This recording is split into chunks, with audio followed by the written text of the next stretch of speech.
भी दे दीजिएगा, करवा देंगे।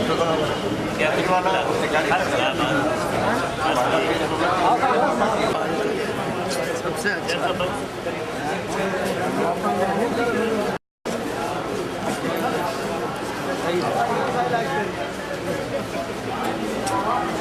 अरे सामने से हटिए ना भैया जी।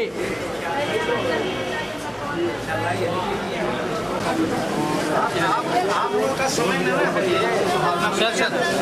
जी से बात कीजिएगा तब न, इतना जल्दी बात हो जाए। यहाँ पर लंबित योजनाएं जितनी भी हैं उसको शीघ्र से शीघ्र पूरा कराने के लिए कहा गया और माननीय विधायक साथी लोगों ने बहुत समस्याओं का जिक्र किया है। यहाँ पर उन समस्याओं का निराकरण प्राथमिकता के आधार पर हो और उसमें बड़ी बड़ी योजनाओं का बिजली के संबंध में, कानून व्यवस्था के संबंध में सारी बात को, मेडिकल सुविधा के संबंध में ये बातें हुई, उनको निर्देश दिया गया। वो डिटेल है, जब तक कि उसको हम लोग नहीं देख करके तो पूरा नहीं कर सकते हैं। ऐसे यही कहिए कि हर बिंदु पर चर्चा यहाँ पर हुई, विकास, कानून व्यवस्था, शिक्षा, मेडिकल, सब पर और सब पर तेजी लाने का निर्देश दिया गया। और चूँकि यहाँ पर जिला के साथ साथ प्रांत के भी लोग थे, प्रधान सचिव स्तर के लोग थे, ग्रामीण सड़कों का विकास, उसकी मरम्मती, उसकी गुणवत्ता मेंटेन करने के लिए, बिजली की आपूर्ति निर्बाध करने के लिए ये सब के संबंध में निर्देश दिया गया।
माननीय मुख्यमंत्री जी से आग्रह है कि लगातार आप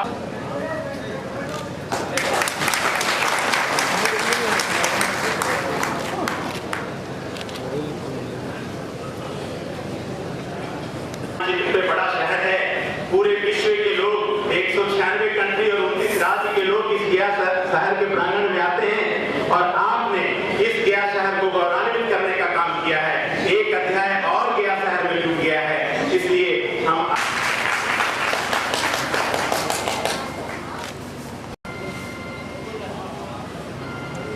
इसके बाद 4 चांद लगाने का काम किया है। तो इनके लिए जीवनी लिखने का मौका सभी जदयू परिवार के महानगर इकाई के लोगों को मिला है। उनके जीवन जो गाथा है, जो इसमें लिखी गई है, वो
की भी अपेक्षा आपसे बन गई है।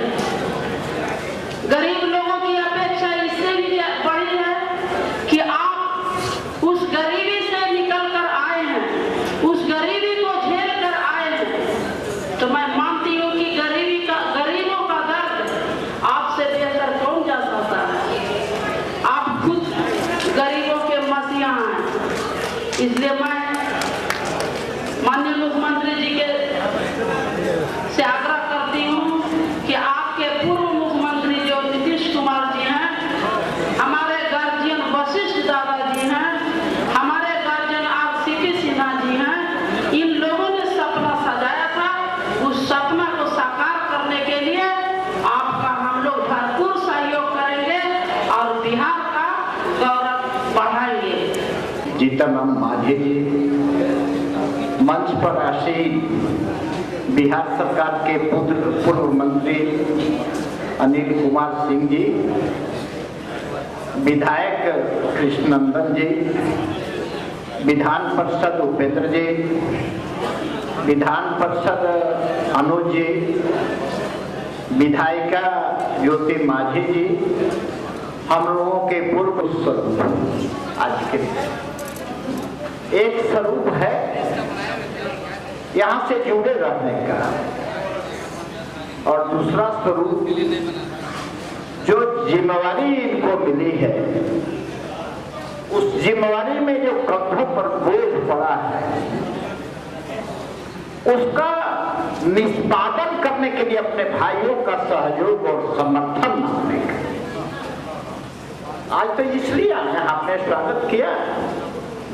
घर में स्वागत बड़ा होता है, और गया के लोग जब आए हैं तो मैं तो इसलिए आया कि इस खुशी में जो गया के और बिहार के लोगों को वहां मैं शरीक होने का काम पार्टी की तरफ से करूं, और इसीलिए व्यस्तता के बाद भी इस कार्यक्रम में भाग लेने का मैंने निर्णय किया और आया। मैं कुछ आग्रह करूंगा ज्योति जी से, ये जीतन राम मांझी जी से, कि आपको शानदार विरासत आपको ऐसी मिली जो बड़ी ही शानदार। आज जब शानदार विरासत मिलती तो उसको संभालना एक बड़ा ही जिम्मेवारी का काम होता है। मेरे ऐसा व्यक्ति मानता कि ज्योति जी का जो ये जीतन राम मांझी जी का जो चयन हुआ है, उससे बिहार का सम्मान, बिहार की प्रतिष्ठा देश में बढ़ी है। अब तो एक दूसरा बात का श्रीगण ने सुनने वाला है, जैसे इनके चयन से बिहार की प्रतिष्ठा इस देश में बढ़ा है, अब एक दूसरा स्टेज और दूसरा अध्याय आता है। इनके कामों से बिहार की प्रतिष्ठा को भविष्य में चार चांद लगने के लिए अब काम करना है, यह जिम्मेवारी। तो मैं तो इसलिए मुझे खुशी है जिस समय इनका चयन हुआ उस सभा को की अध्यक्षता करने का मुझको मौका मिला, या पार्टी के तरफ से राज्यपाल को या सूचना देने का भी, जब माननीय मुख्यमंत्री श्री नीतीश कुमार, पूर्व मुख्यमंत्री साथी नीतीश कुमार जी ने जब इस्तीफा दिया था, तो सूचना देने का हम नया नेता चुनने वाले हैं, या सूचना हम लोगों ने देने का था। लेकिन गया तो ऐसे ही विदेशों के नक्शे कदम पर इस भारत के नक्शे में अपना एक अलग स्थान रखता है, और इस जगह का कोई व्यक्ति, कोई इंसान, कोई नेता यदि जिम्मेवारी लेता है तो न केवल गया को विकसित करने का, सुंदर बनाने की जिम्मेवारी है, बल्कि बिहार को चलते हुए, आगे बढ़ते हुए ले चलने की भी जिम्मेवारी, बड़ी जिम्मेवारी इनको मिली है। क्योंकि नीतीश कुमार ने अपने कामों से न केवल बिहार की प्रतिष्ठा को बढ़ाने का काम किया, नीतीश कुमार ने अपने कामों से न केवल बिहार को चर्चित बनाने का काम किया, नीतीश कुमार ने अपने कामों से बिहार में ऐसी नीतियों का सृजन किया जो आज देश की समस्याओं का निदान दे सकता है, देश की समस्याओं का समाधान कर सकता है। आप उसी के वारिस हैं, इसलिए मैं ज्यादा नहीं करूंगा। और मैं गांधी जी की नाम बराबर लेते हैं, गांधी जी तो राष्ट्रपिता थे। और मैं माझी जी से एक ही बात करता हूं, एक पंक्ति गांधी जी का यदि राजनीतिक कार्यकर्ताओं को याद रहे तो जीवन यात्रा से चलाने में उसको बहुत मदद मिल सकती है। और राजनीतिक लोगों को भी वह पंक्ति याद पड़े तो राजनीति में यात्रा करने में उसको बहुत आसानी हो सकती है। गांधी जी ने कहा था कि जब तुम्हारे सामने द्वंद्व आ जाए, जब तुम्हारे सामने निर्णय की स्थिति आ जाए, जब तुम्हारे सामने न्याय पुकारने लगे, जब तुम्हारे सामने किसी समस्या का क्या उपाय तुम्हारे सामने है, इसके तब तुम्हारे तरफ लोग देखने लगे, तो देख लो किसके किसके बीच में फैसला करना।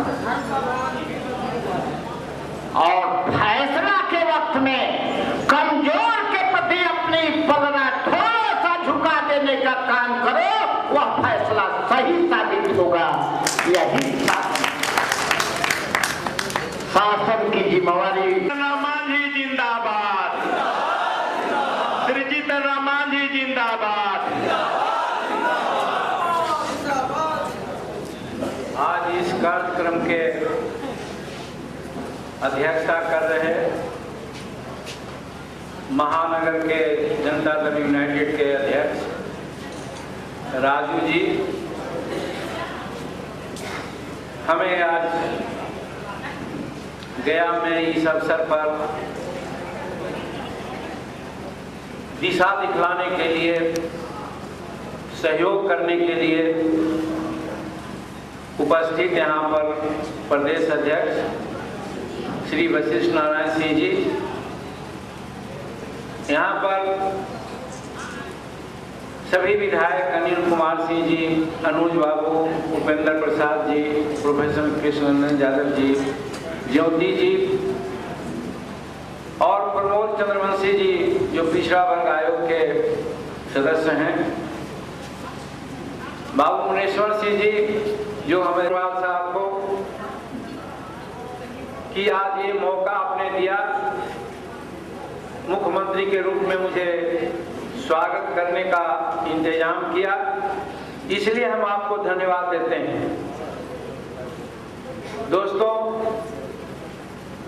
ये बात सही है, अपेक्षाएं बहुत है और अपेक्षाओं पर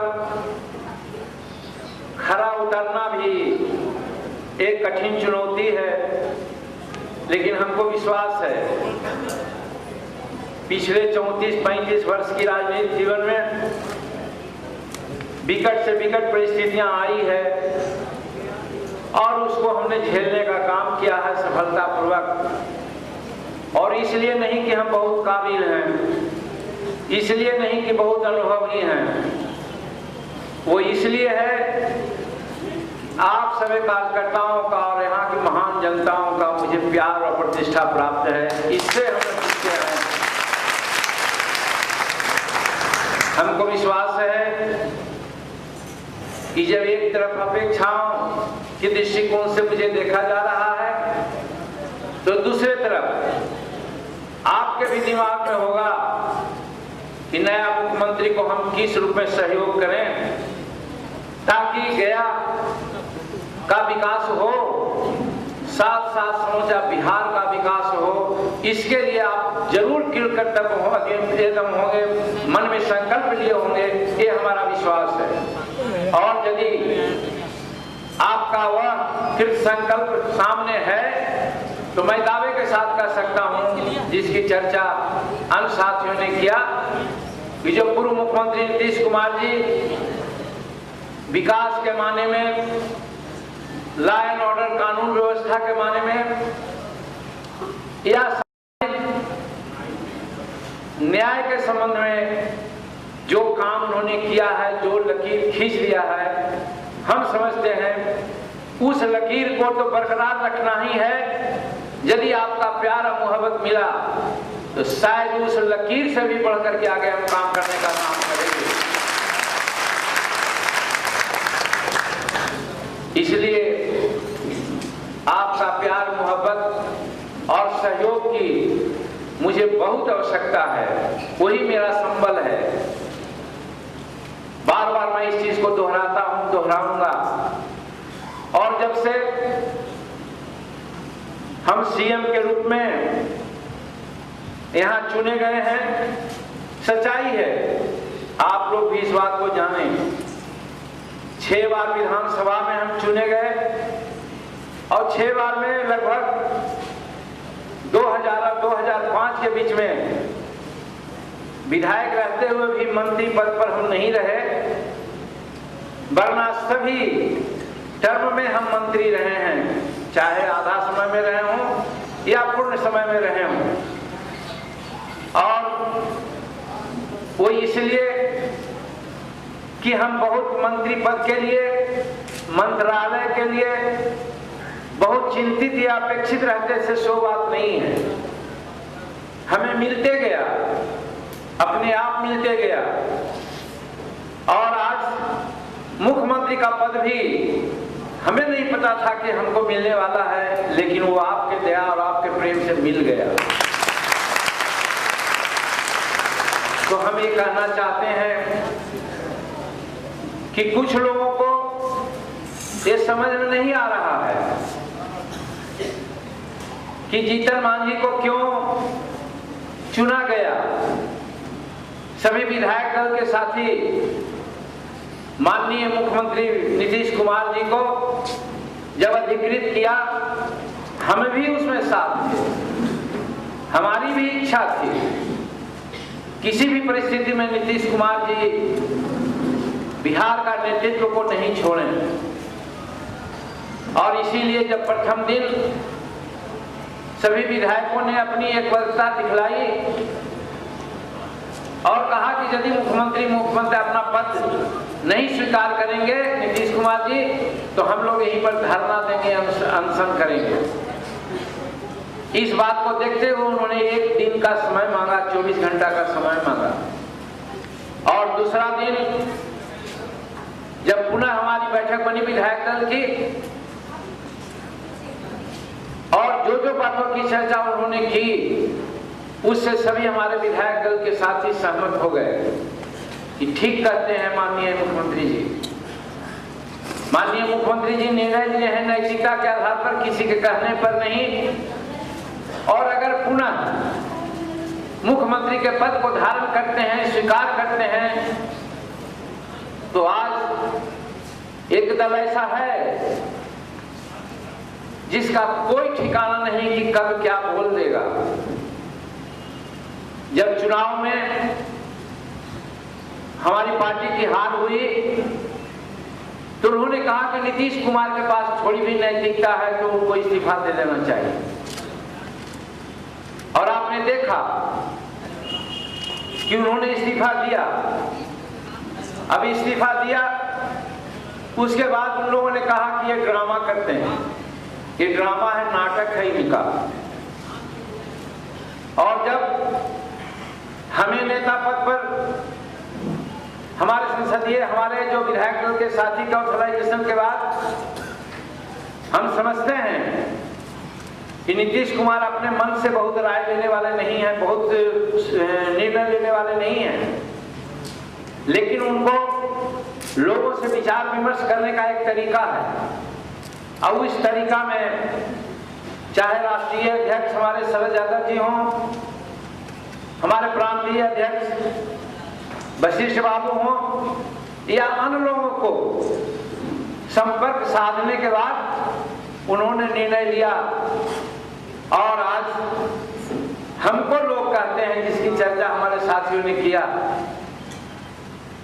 कि एक रबर स्टैंप के रूप में रिमोट से सत्ता चलाने का काम नीतीश कुमार जी कर रहे हैं। हम करना चाहते हैं, आपको याद दिलाना चाहते हैं, रामायण में एक बात आई है कि जाकी रही भावना जैसी प्रभु मूरत देखी तीन तैसी। उसको और सरलता से समझिए। आप चश्मा लगाते हैं सादा, तो आपको सादा दिखेगा, लेकिन अगर गोगल्स लगा देते हैं हरा, तो आपको हरा ही सूझेगा, आपको सादा नहीं दिखेगा। आज हमारे विरोधी दल के लोग चश्मा लगाते हैं, गोगल्स लगाते हैं, गोगल्स में यही दिख उनको रहा है कि वो ही हैं, उनके अलावा कोई नहीं है। इनके प्रकार है ना, वो सत्ता से जो बाहर हुए हैं वो छटपटा रहे हैं। और आज नरेंद्र कुमार मोदी जी के रूप में प्रधानमंत्री उनको मिले, इसके लिए 2 वर्षों से प्रयास किया जा रहा था। हम नहीं कहते हैं, राष्ट्रीय जनता दल के महामंत्री और पूर्व मंत्री रघुवंश बाबू ने कहा था कि प्रचार प्रसार में भारतीय जनता पार्टी ने 8,000 करोड़ रुपया खर्च किया है। जब विधानसभा में इसकी चर्चा की तो लोग तलमला गए, तिलमिला गए लोग। आप हम सब देखे होंगे, हिंदुस्तान के हजारों हजार जो पेपर्स हैं, मैगजीन हैं, रेडियो हैं, टीवी के अनेक हजारों चैनल्स हैं, सब में जब आप खोलिए ऑन करते होंगे तो नरेंद्र मोदी का चेहरा नजर आता होगा।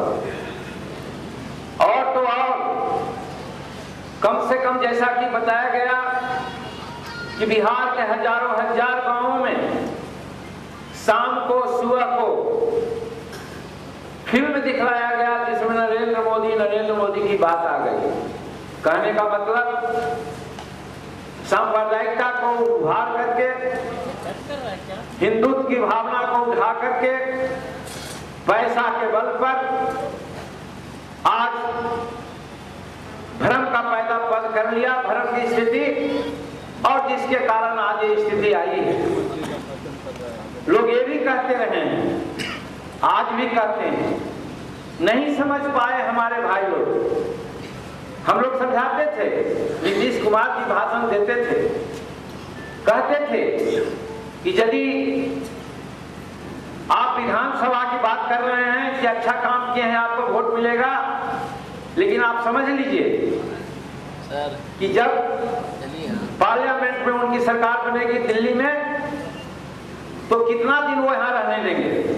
अगर रहने भी देते हैं तो यहाँ के सरकार के साथ अपेक्षित जो सुविधाएं हैं, हमारा जो क्लेम है, वो नहीं देंगे, जिसके चलते हम लोगों को बहुत क्षति होगी।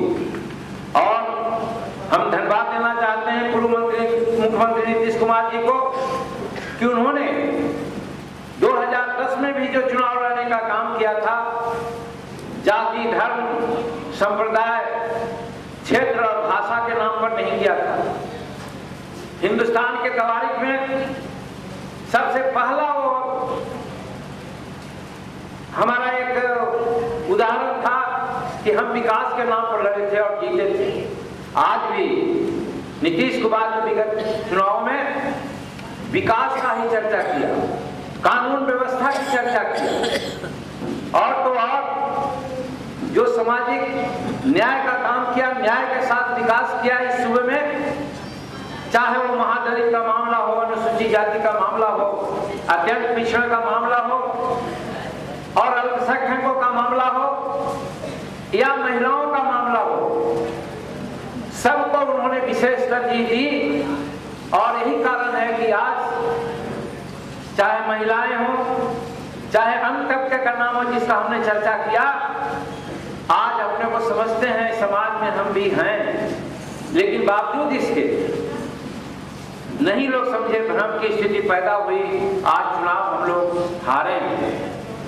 कहने का गरज कि आज जब हम लोग यहाँ आए हैं तो निश्चित रूप में हमको प्रांत का विकास करनी ही है और इसी के लिए मुख्यमंत्री के रूप में हमने चार्टर ऑफ डिमांड बनाने के लिए हम अपने पदाधिकारियों को, अपने साथियों को कहा है, जिसमें पहला डिमांड हमारा होगा कि बिहार को विशेष राज्य का दर्जा दो।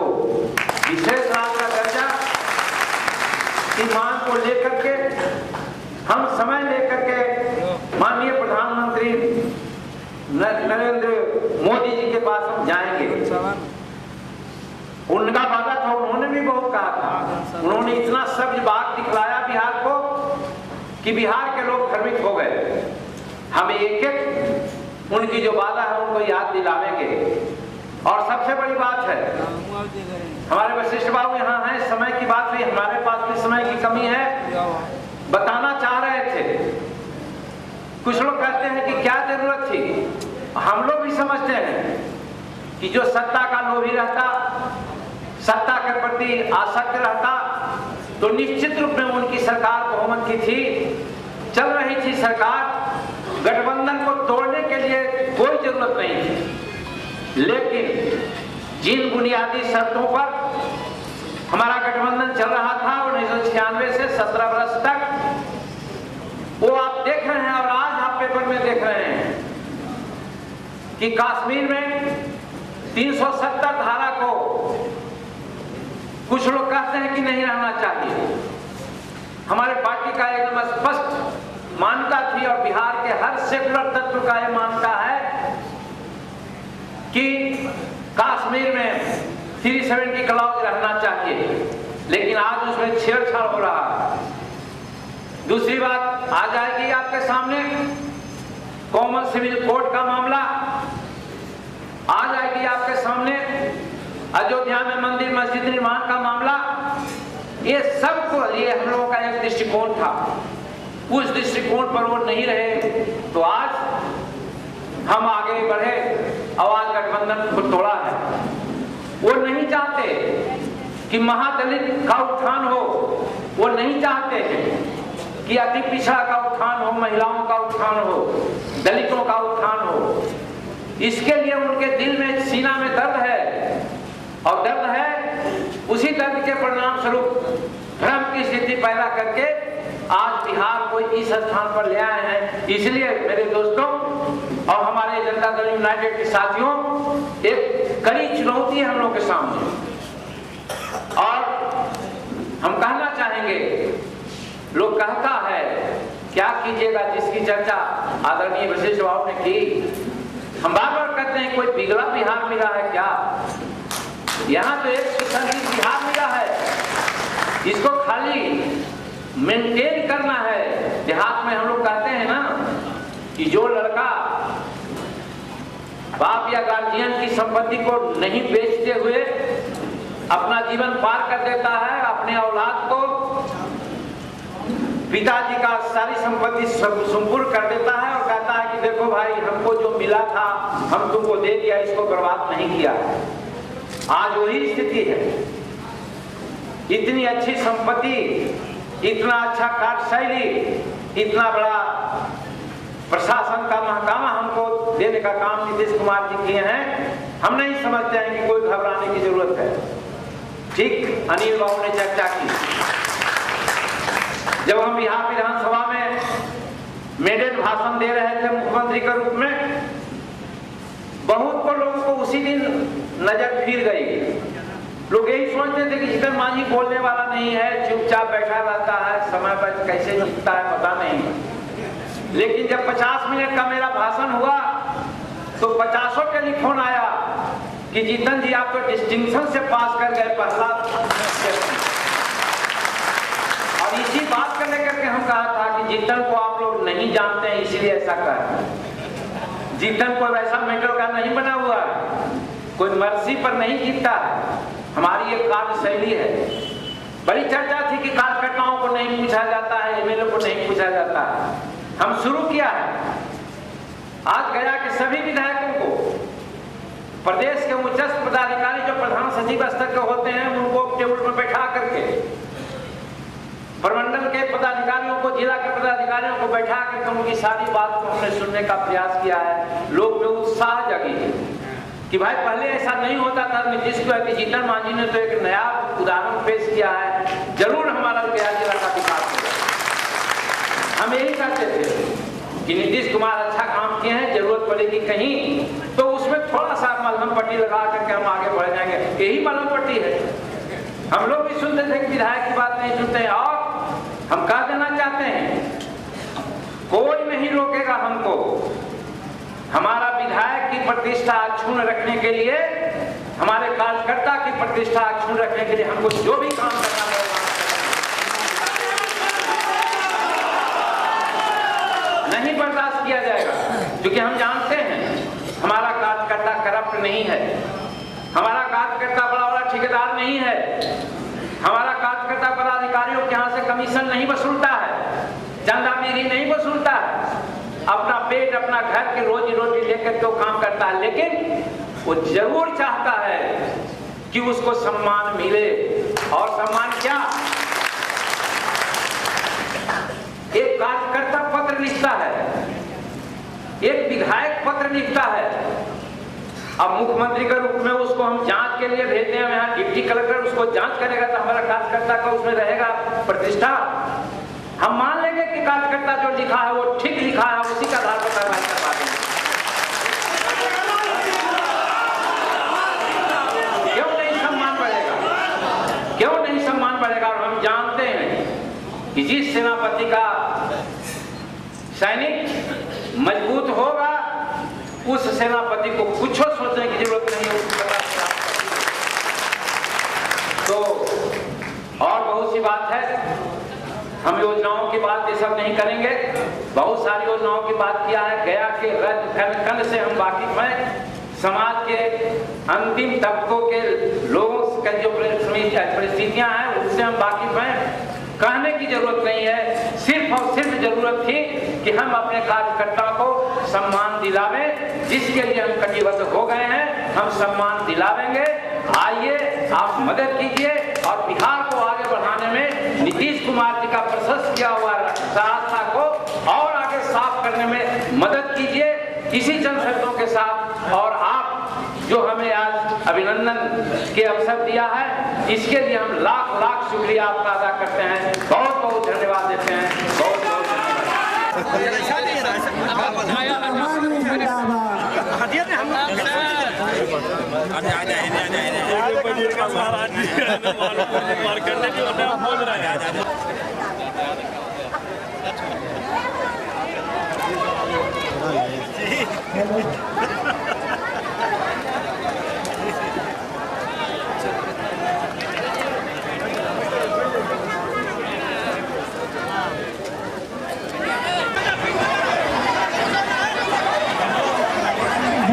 बैठ जाइए, सामने महिलाएं जो खड़ी हैं बैठ जाइए। जीतन राम मांझी जिंदाबाद, जीतन राम मांझी जिंदाबाद, जीतन राम मांझी जिंदाबाद, जीतन राम मांझी जिंदाबाद, जीतन राम। इस अभिनंदन समारोह की अध्यक्षता के लिए गया जिला जदयू अध्यक्ष अभय कुमार।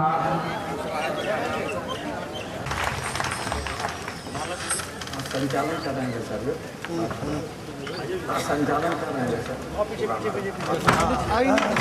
नीचे कर लीजिए, साइड रहिएगा, साइड।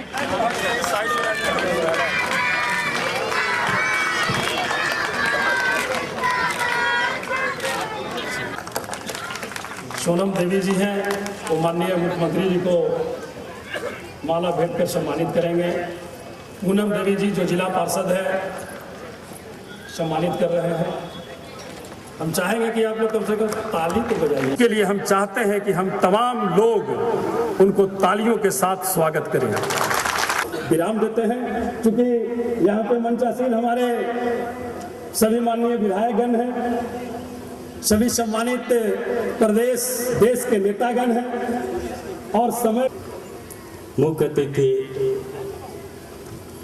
बिहार राज्य के मुख्यमंत्री श्री जीतनराम मांझी जी, मंच पे उपस्थित पूर्व मंत्री अनिल जी हो रहे हैं और इनकी वाणी से लाभान्वित होंगे। मैं इनके सम्मान में एक सम्मान पत्र तैयार किया हूँ।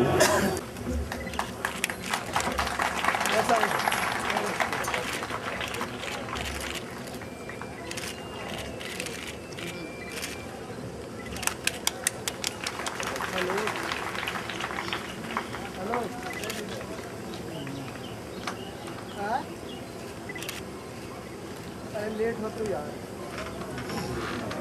अभी मैं 1.5 घंटा गाड़ी लेके ही ना। पीटीएमसी के सदस्य भाई डॉक्टर अरविंद कुमार सिंह जी, बीटीएमसी के सदस्य श्रीमती कुमुद वर्मा जी,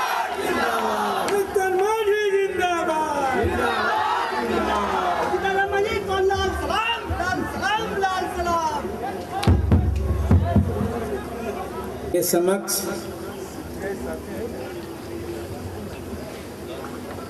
इस आयोजन की अध्यक्षता कर रहे हमारे गया जिला ग्रामीण जनता दल यूनाइटेड के अध्यक्ष अभय कुशवाहा जी, बहनों, बच्चों, नौजवान साथियों, सबसे पहले जिनके आगोश में, जिनके चरणों में हम यहाँ पर आपके द्वारा अभिनंदित किए जा रहे हैं, उन भगवान भास्कर सूर्यदेव जी को हम प्रणाम करते हैं, नमस्कार करते हैं।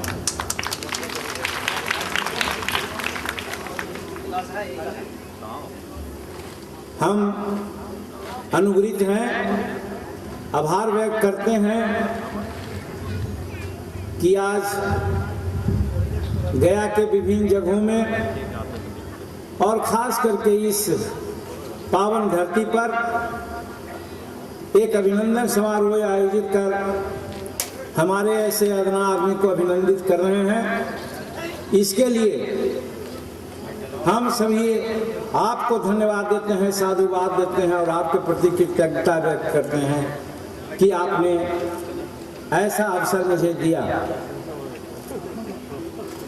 ये बात सही है, आप में गया जिला के साथियों में चाहे जिस तबके के हों, और बिहार में एक ऐसी स्थिति अभी पैदा हुई है, एक ऐसा कार्य बनाया गया है कि जो अभी पिछले दिनों में जो घाव हमको लगी थी, वो घाव हम समझते हैं कि आज पट गया है, आज आराम हो गया है। उसका कारण यही है कि लोग कहते आधार नहीं रहे थे कि नीतीश कुमार जी नैतिकता के आधार पर इस्तीफा दे दें, त्याग पत्र दे दें। तो आज उन्होंने, जैसा हमारे साथियों ने आपको कहा, राजनीति में नैतिकता, राजनीति में आदर्शवाद, विरले कोई होता है जो उस सिद्धांत को मानता है, अपनाता है।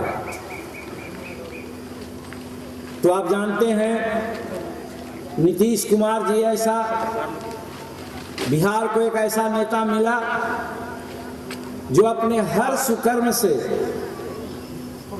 बिहार को अलौकिक किया है, और बिहार का नाम न सिर्फ देश में बल्कि विदेशों में भी रोशन किया है। बिहार को लोग जानने लग गए हैं कि बिहार क्या है।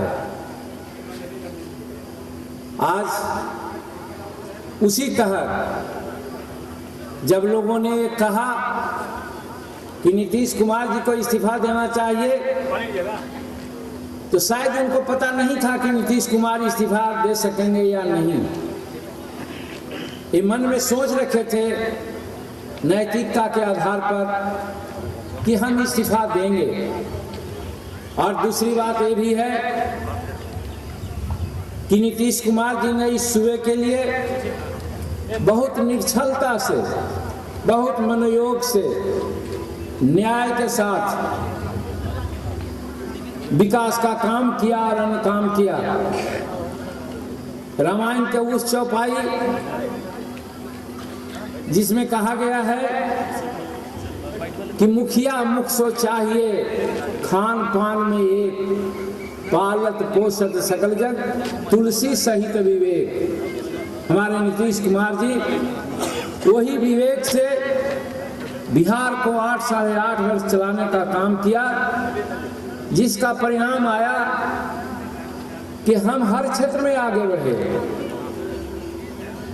आज दलित परिवार में विकास आया है। दलित में सबसे हाशिए पर लोग थे महादलित, उनमें एक जागृति आई है, विकास की ओर आगे बढ़े हैं। हमारे अति पिछड़े के लोग, जिनको राजनीति में कहीं कोई स्थान नहीं था, नीतीश कुमार जी के एक नीति के चलते आज बिहार में हजारों हजार अति पिछड़ा लोग 20% के हिसाब से आज राजनीति में भागीदारी बने हैं। डॉक्टर अंबेडकर साहब की उस युक्ति में कि यदि विकास करना हो तो राजनीति को बनाओ, राजनीति को पकड़ो।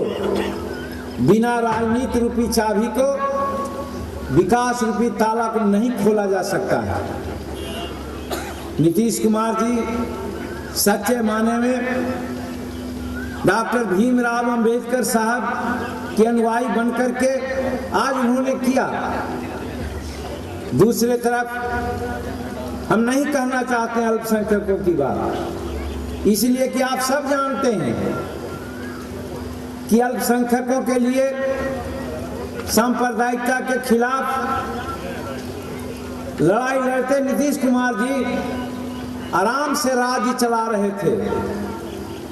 आराम से बिहार को 2015 तक चलाने की बात थी, लेकिन थोड़ी सी बात आ गई जिससे लगा कि हिंदुस्तान में धार्मिक उन्माद फैलेगा।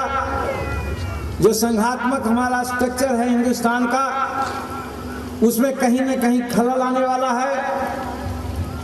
इस तरह की बात आई, इशारा आप समझ रहे होंगे, आवाज आज पेपरों में देख रहे होंगे। नरेंद्र मोदी जी का ताजपोशी हुए बहुत 1-2 दिन हुआ और कश्मीर में 370 धारा हटे, आज रसाकसी चल रहा है। ये बहुत खतरनाक ट्रेंड है।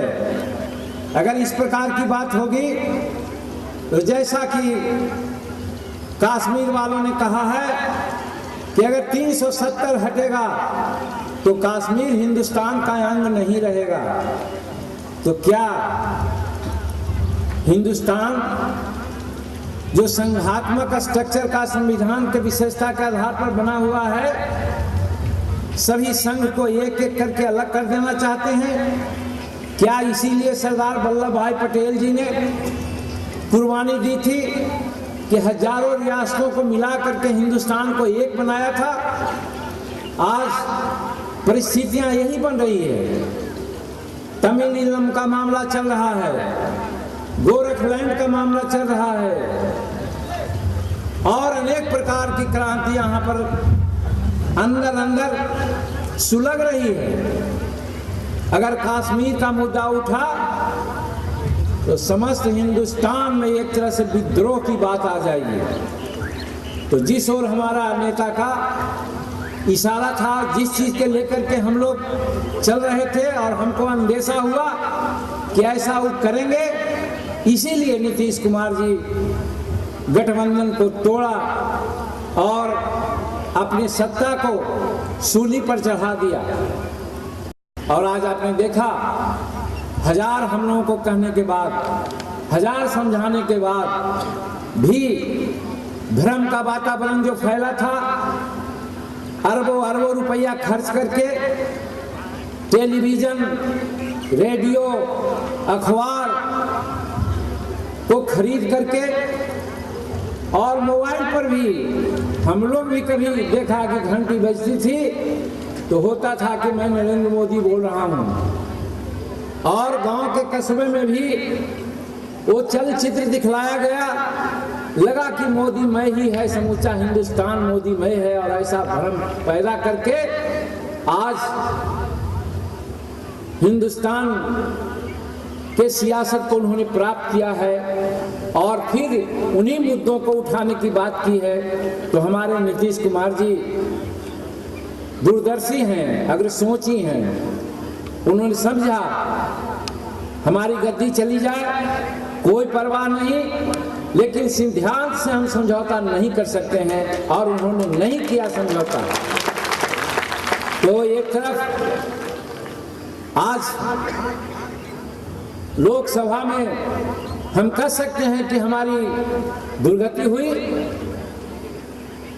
तो उस समय नैतिकता का उदाहरण देते हुए हिंदुस्तान में एक उन्होंने कायम किया उदाहरण कि ये दम नीतीश कुमार ऐसे नेताओं में है कि जो नैतिकता का आधार लेते हुए अपना सत्ता को भी त्याग सकता है, और आज उन्होंने किया।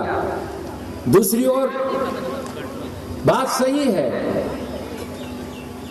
कि सामाजिक न्याय की बात करते रहे हैं नीतीश कुमार जी,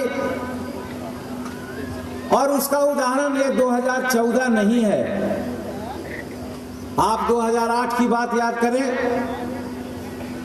महादलित आयोग बना, यानी दलितों में सबसे पीछे तबके के लोग थे, उनके विकास के लिए अनुशंसाएं आई, महादलित विकास मिशन बना, और आज कई 100 करोड़ रुपया उन गरीब तबकों के एजुकेशन के लिए, शिक्षा के लिए, उनका ज्ञानवर्धन के लिए, उनका स्वास्थ्य के लिए आज खर्च हो रहा है। और ठीक कहा हमारे साथियों ने, अरविंद बाबू ने, कि ये तो अपना उसी दिन दिखला दिए थे।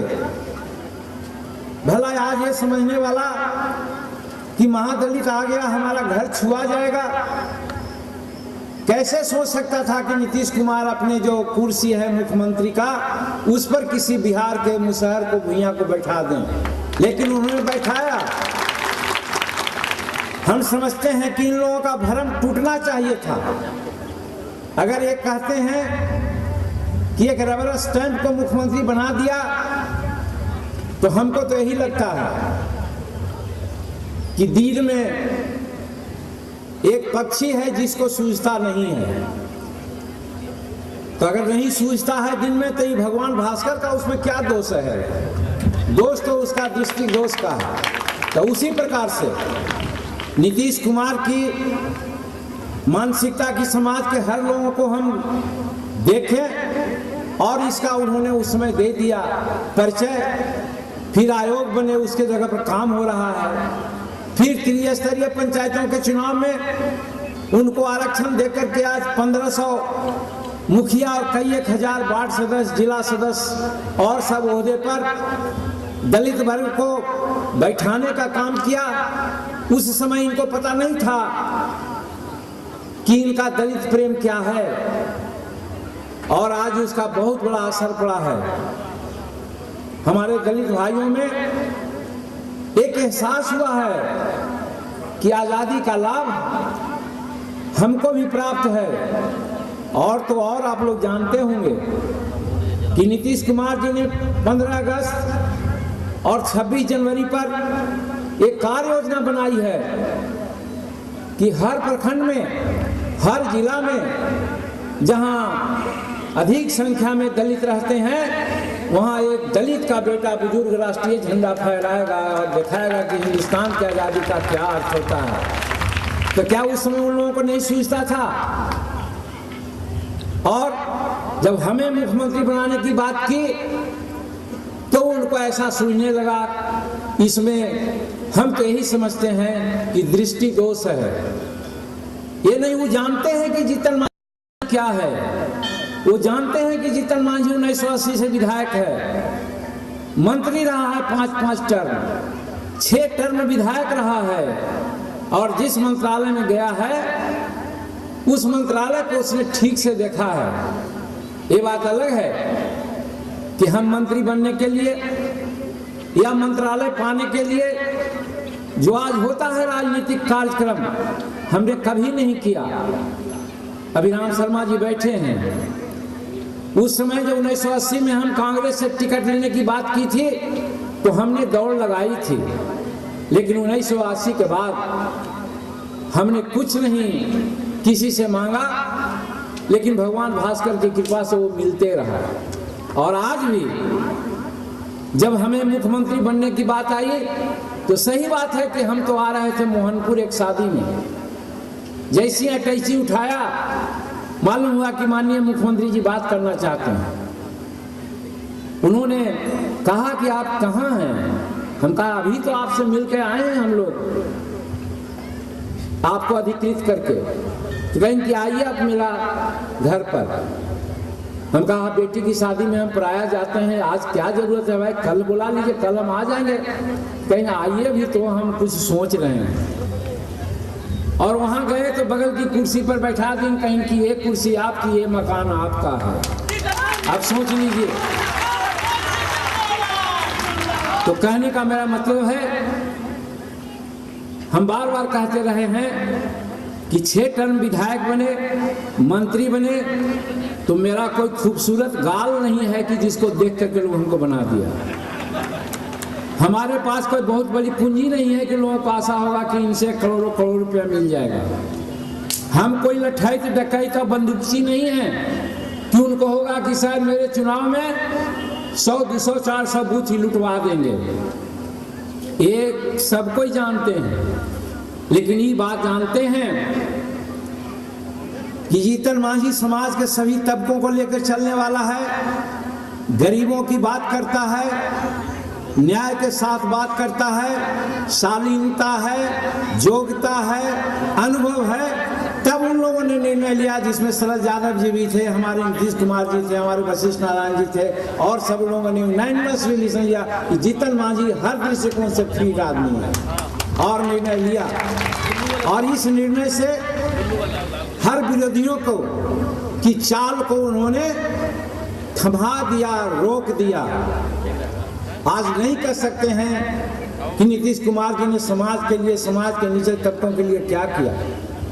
और हमारी महिलाएं, बहनें, बेटियां, बहुएं हैं, ये सोच रही होगी, जिसको दिनकर जी की बात याद आती है, कहा जाता था कि अबला जीवन हाय तुम्हारी यही कहानी, आंचल में है दूध और आंखों में पानी। अबला कहा गया था। हमारे संस्कृति में ये अबला नहीं थी, वीरांगना रहती थी, ये सबला थी। अगर ऐसा नहीं होता तो माँ दुर्गा को सब जानता है, माँ सरस्वती को सब जानता है, माँ लक्ष्मी को सब जानता है। अगर ये तीनों का प्रभाव नहीं होता तो हमारी पुरानी संस्कृति अक्षुण्ण नहीं रहता। हम बीच में भटक गए थे मुगलों के साम्राज्य और उसके बाद आधिपत्य से। उस चीज को रिस्टोर करने के लिए चाहे महात्मा गांधी हो, लोहिया जी हो, जयप्रकाश जी हो, सब लोगों ने सुझाव दिया था कि महिला का उत्थान होना चाहिए। और आज क्या है, किसी ने हिम्मत नहीं जुटाया। नीतीश कुमार जी ने आज जुटाया त्रिस्तरीय पंचायतों के चुनाव में 50% आरक्षण दे करके। आज उन्होंने जिताया, हम लोग विकास मित्र बहाल किया है, उसमें 50% आरक्षण दे करके। उन्होंने हिम्मत किया कि इन महिलाओं को पढ़ाने के लिए प्रथम क्लास से 10वां क्लास तक चाहे कोई जात की बेटी रहे उसको हम छात्रवृत्ति देंगे। ये किसी ने हिम्मत नहीं किया था, इन्होंने किया। और यही नहीं, महिलाओं के नाम पर कितनी योजनाएं चली है, और जिसका प्रतिफल है कि पहले कोई मीटिंग में हम लोग जाते थे तो महिला नजर नहीं आती थी, और आज हर मीटिंग में जाते हैं तो 50% महिला जरूर रहती है। ये द्योतक है कि महिलाओं को आगे बढ़ाने के लिए उन्होंने काम किया। तो कहने का मतलब है कि महिलाओं का विकास, अति पिछड़ों का विकास, पिछड़ों के विकास के लिए भी काफी काम हुए हैं, अल्पसंख्यकों के विकास के लिए काम हुए हैं, महादलितों के विकास के लिए काम हुए हैं। ये सोशल सेक्टर में काम हुआ है। और विकास की बात अगर करेंगे, वो आज का समय नहीं है, वो बाद में हम लोग कहेंगे। सिर्फ और सिर्फ आज ये कहना चाहते हैं कि अगर भ्रम का वातावरण पैदा किया, हम किसी कारण से भ्रमित हो गए, तो मेरे दोस्तों, मेरे बच्चों, मेरी बहू बेटियां, हम कह देना चाहते हैं कि पृथ्वीराज चौहान और चंद्रवरदाई की एक वाक्या याद आ रही है कि 4 गज 34 गिरह अंगुल अष्ट प्रमाण, एते पर सुल्तान खड़ा है, मत चुको चौहान। कबर वार चुका तो दुर्गति हुई देश की, अबर वार चुकोगे तो दुर्गति होगी देह की। कहने का मेरा मतलब है, ये तबका जिसके लिए नीतीश कुमार जी काम कर रहे हैं और काम किए हैं, और उस काम को आगे बढ़ाने की जिम्मेदारी आज हमको दी गई है। अगर हम लोग नहीं चेते तो हम लोगों की देह की भी चिंता आप लोगों को नहीं करनी, हम लोग देह भी हम लोग का बर्बाद होगा, हर तरह से हम लोग बर्बाद हो जाएंगे। यही संकेत में हम कहना चाहते हैं कि अब भी चेतिए।